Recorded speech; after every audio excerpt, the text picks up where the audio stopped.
What's up, guys, and welcome back to Stadium Center. After 3 long months, we're back and we're coming in with a bang. Welcome to Legendary Designs, a new era of episodes where the bar is sky high. These aren't just creations, they're masterpieces. Crafted with precision, fueled by imagination, and lit with that rare fire that turns vision into legend. We're gonna kick things off with Baseball Town USA by Danboy V3. This is a super clean build with multiple layers of seating, concessions and restaurants, and a few home run targets to boot. In his description of the stadium he wrote, "No significance to the stadium, just having fun, but there's definitely something special about this build." Let's take a closer look. Left field keeps it cool with a pool suite, curated eats, and a terrace restaurant tucked beneath a stunning waterfall feature. Across the way, he's layered bleachers, suites, and a restaurant above the right field gate, all anchored by a concourse with standout design. Center field features the main scoreboard rising above a plaza that overlooks the Hall of Fame statues at field level. He's added the Chicago-style pinwheels that light up at night, giving the view from behind home plate a vibrant signature look. This is an excellent build and a great way to kick off our first episode back from the long break. I really enjoyed checking this one out, and be on the lookout for more creations from Dan. Alright, real quick guys, I just want to mention that channel memberships are now available again. All proceeds will go directly back into supporting the channel, and members get exclusive perks like priority showcasing, merch discounts, and more. Click the join button below to check it out. Now, let's move on to our second build. This is Railhouse Field by Bowtiger. Bowtiger describes this build as a fictional vintage-style stadium that has been updated and maintained for play throughout the years.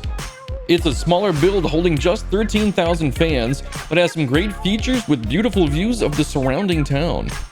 Starting behind home, he's mixed things up a bit by adding smaller dugout box sections down the lines with dining seating at each end.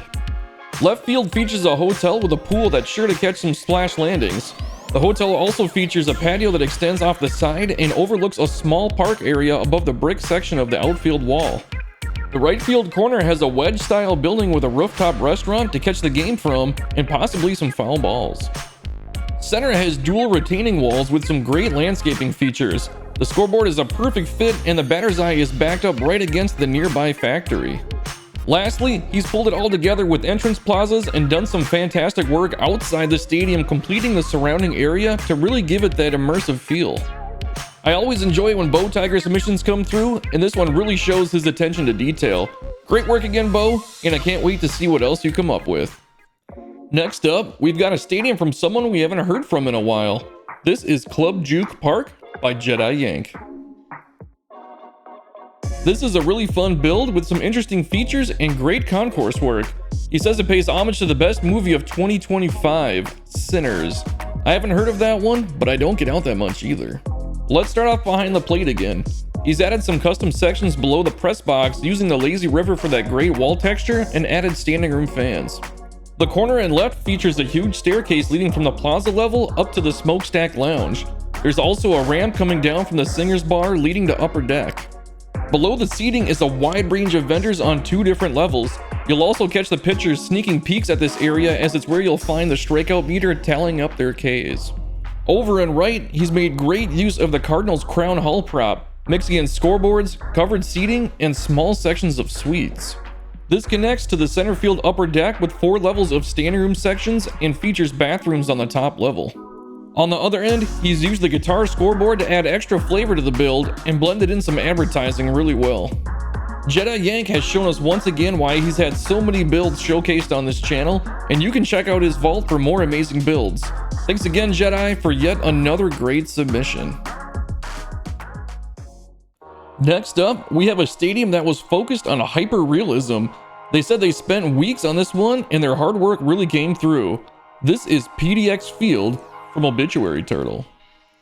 This massive build holds 49,000 fans and would be for an expansion team in Portland. This Riverside Park has some great attention to detail, so let's check it out.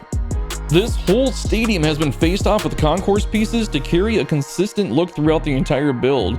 There's even a custom-made suite level that wraps around the whole park.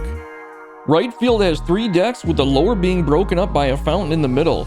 There's a small dining section near the water up against the outfield wall, and a field maintenance area near the corner, complete with a garage for storage. Left field has a 2-tier seating area wrapping around the foul pole, with a small park area separating the stadium from the river. There's also a marina beyond the park to launch your boat from and wait for home runs to land in the bay.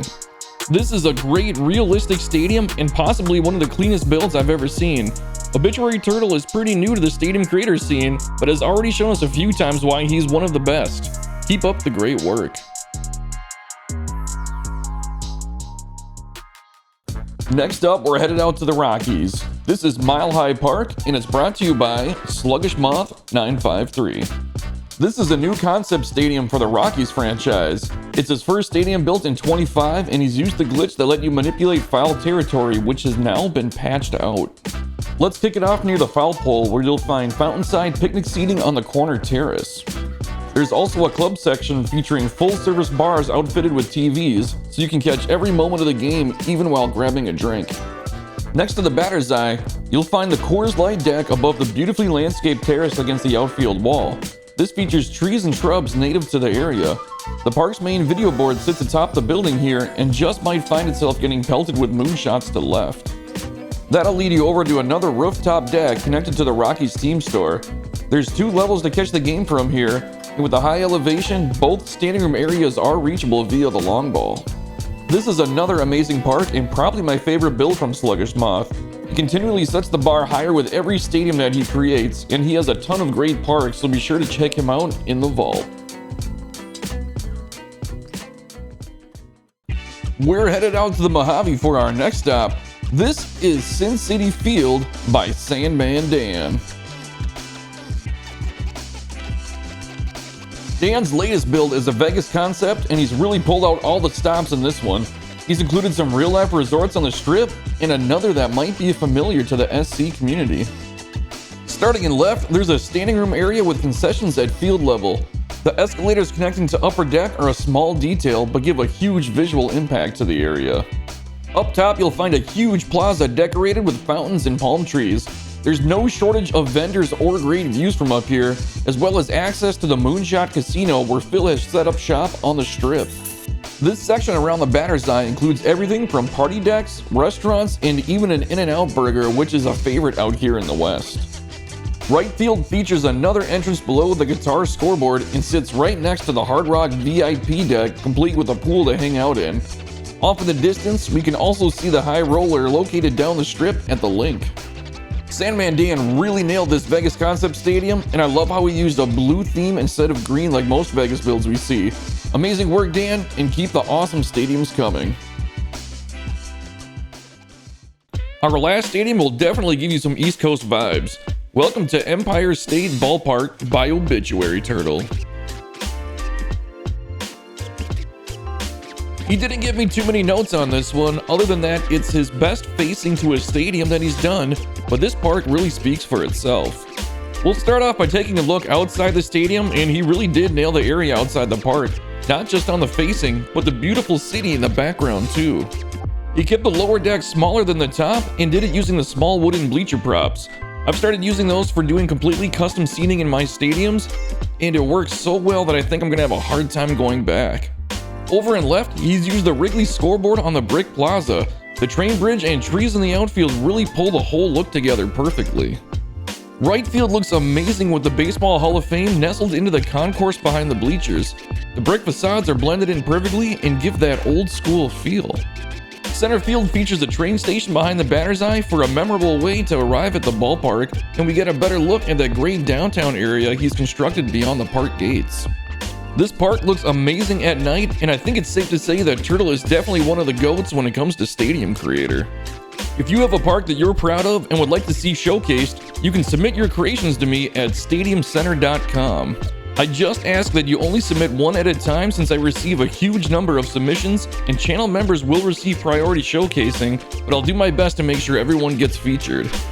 Thanks again, guys, for stopping by and checking out these awesome builds with me. As always, have a great night, and I hope to see you in the next one.